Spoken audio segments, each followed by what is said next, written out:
दो ससुराल का बंटवारा। राधे श्याम गुप्ता की भेलूपुर मार्केट में कपड़े की दुकान थी। उनकी दुकान पर उनके साथ उनका बड़ा बेटा अनिल बैठता था। चाहते तो वो यही थे कि उनका छोटा बेटा सुनील भी उनके साथ दुकान पर बैठे, लेकिन सुनील नौकरी करना चाहता था।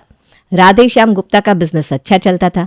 उसे बिजनेस की कमाई से उन्होंने चौक में अपना 2 मंजिला मकान बना रखा था, जिसकी निचली मंजिल पर वो अपने परिवार के साथ रहते थे और ऊपर की मंजिल को उन्होंने किराए पर उठा दिया था। ईश्वर की कृपा थी कि घर परिवार बहुत सुख शांति से चल रहा था, लेकिन कौन जान सकता है कब काल की निगाह टेढ़ी हो जाए और हंसते खिलते परिवार को नजर लग जाए। एक दिन अचानक दिल का दौरा पड़ने से राधे श्याम जी की मौत हो जाती है, जिससे पूरे परिवार पर अचानक दुखों का पहाड़ टूट पड़ता है। खुद को संभालो बेटा, दुख तो हमें भी बहुत है, लेकिन होने को कौन टाल सकता है। अनिल चाहे भैया के साथ दुकान पर बैठता रहा हो, लेकिन लाडला तो तू ही था उनका। हमेशा मुझसे कहते थे कि छोटा भी मेरे साथ दुकान पर बैठता तो मेरी सारी टेंशन दूर हो जाती। जितना भरोसा उन्हें तुझ पर था ना, बड़े पर कभी नहीं था। अभी तुम खुद को संभालो बेटा, मैं चलती हूँ, फिर आऊंगी। ठीक है बुआ।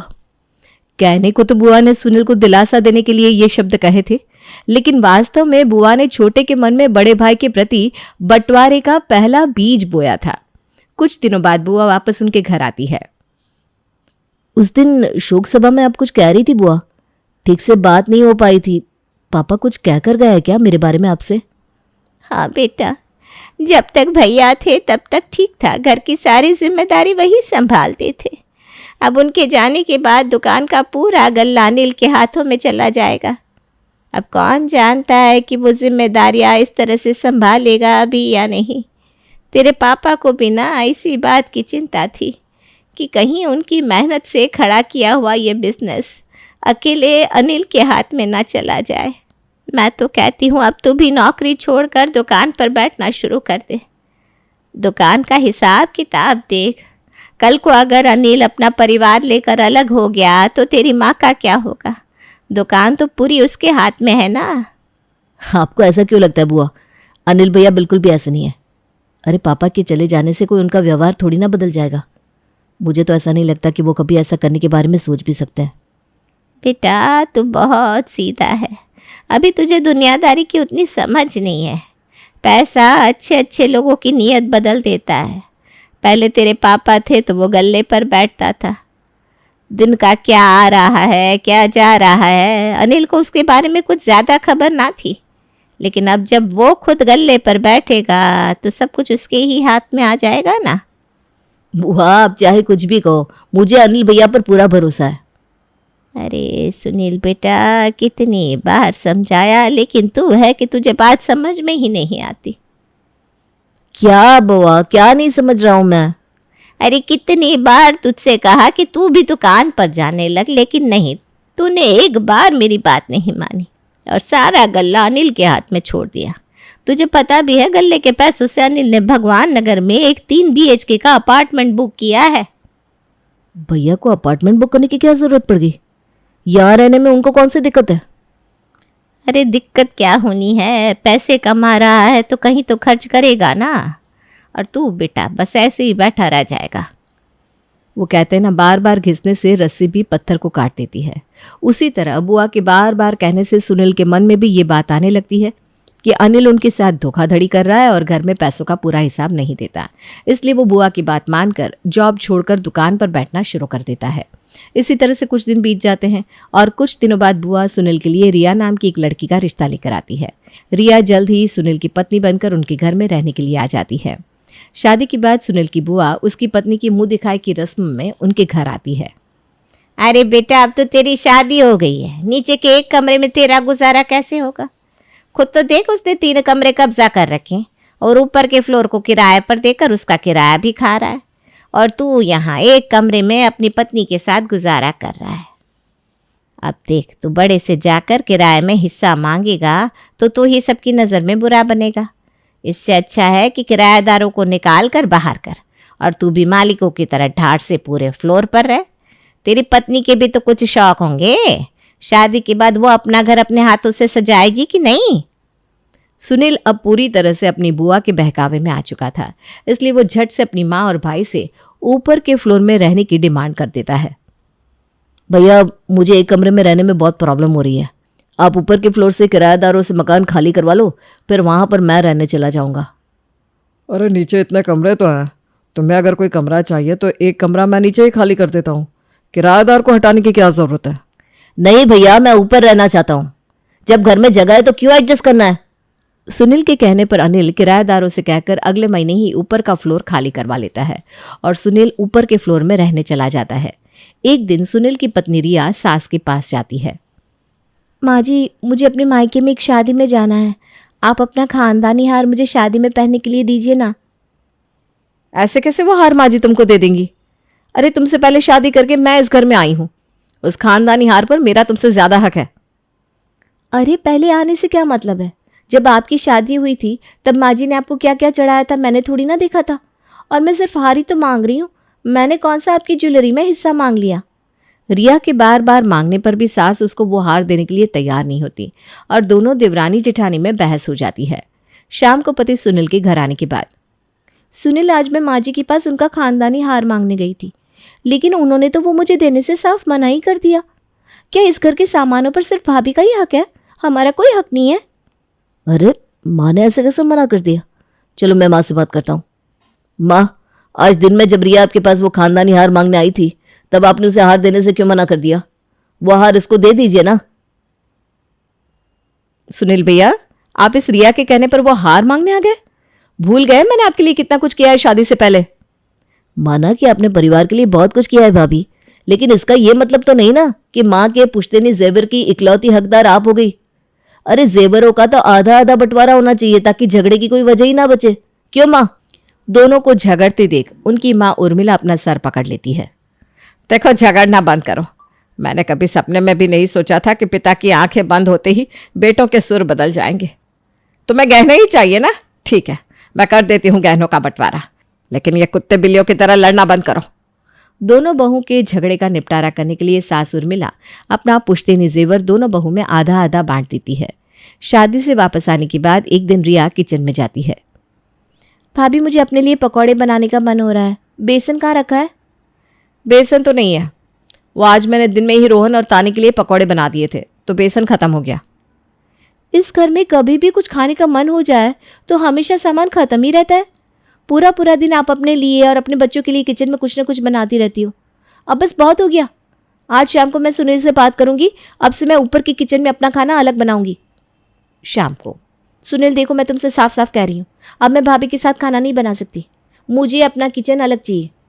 अरे क्या हो गया रिया, ऐसा क्यों कह रही हो? मुझे जो कहना था वो मैंने कह दिया, अब मैं सबके लिए खाना नहीं बना सकती।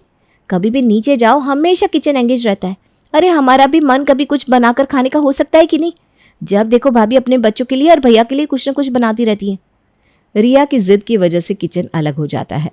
रिया और सुनील अपना खाना ऊपर बनाने लगते हैं। कुछ दिनों बाद सुनील को कुछ पैसों की ज़रूरत पड़ती है और वो अपने भाई के पास जाता है। भैया, मुझे 5 लाख रुपए की ज़रूरत थी, अब कल बैंक से निकाल कर मुझे दे देना। अरे सुनील, अचानक से इतने सारे पैसों की क्या ज़रूरत पड़ गई भाई तुमको? भैया, मुझे अपनी हर ज़रूरत का जवाब देना पड़ेगा क्या?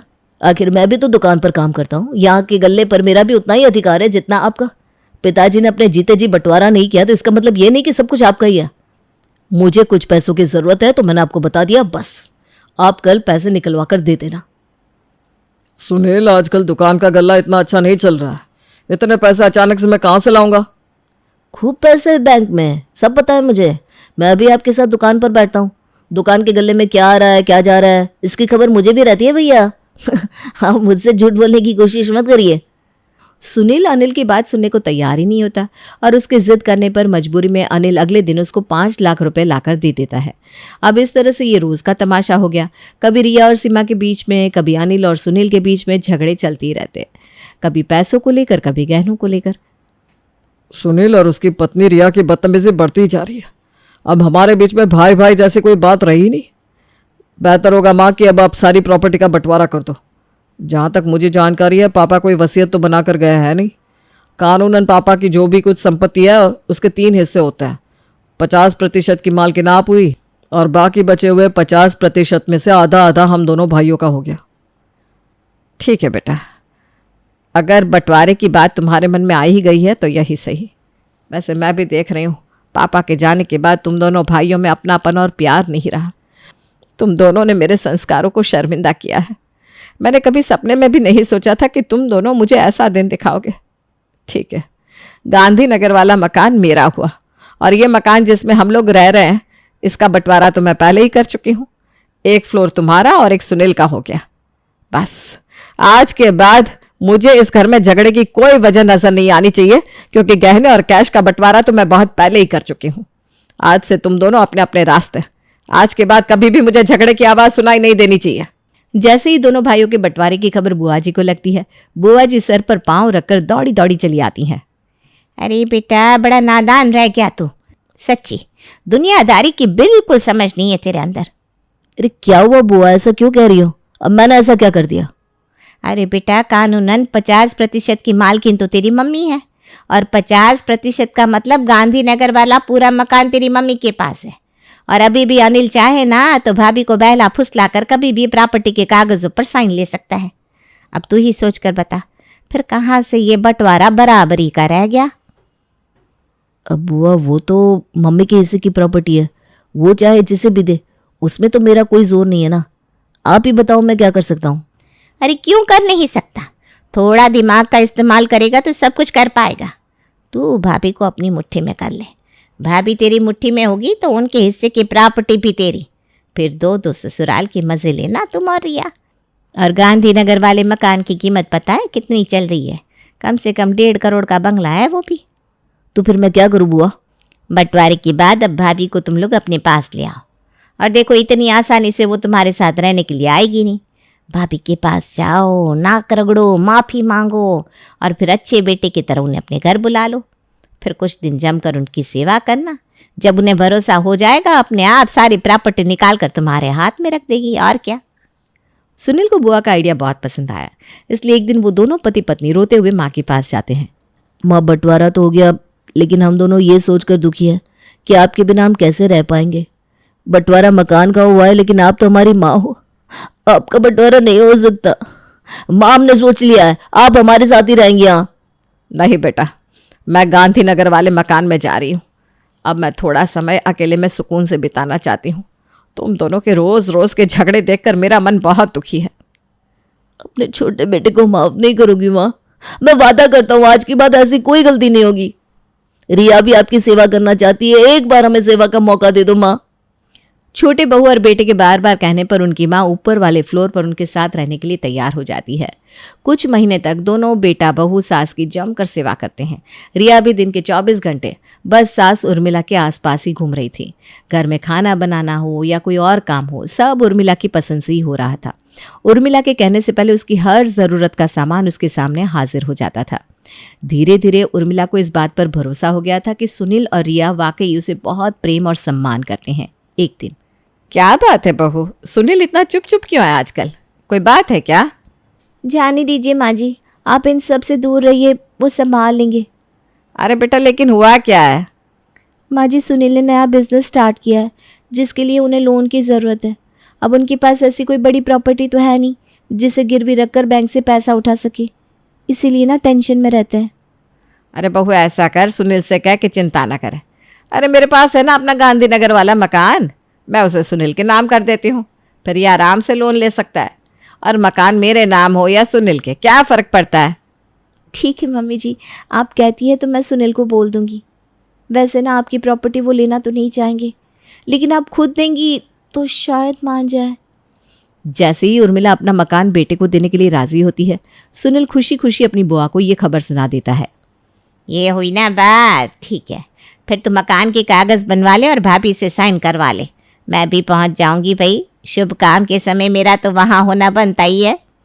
2-3 दिन बाद मकान के कागज़ बनकर आ जाते हैं और उन कागज़ों को लेकर सुनील अपनी माँ के पास जाता है।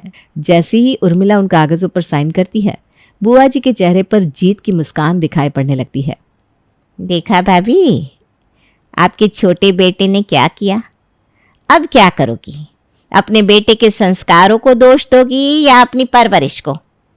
भूली नहीं हूं मैं जब आपने मेरे बेटों शिलू और रोहित के बंटवारे के समय मुझे टॉन्ट मारा था यही कहा था ना कि हमने बच्चों में संस्कार सही डाले होते तो ये दिन देखना ना पड़ता। लो आपके बेटों ने भी वही दोहराया जो मेरे बेटों ने किया था। अब आप बताइए कौन सा मुंह लेकर मुझसे बात करेंगी आप?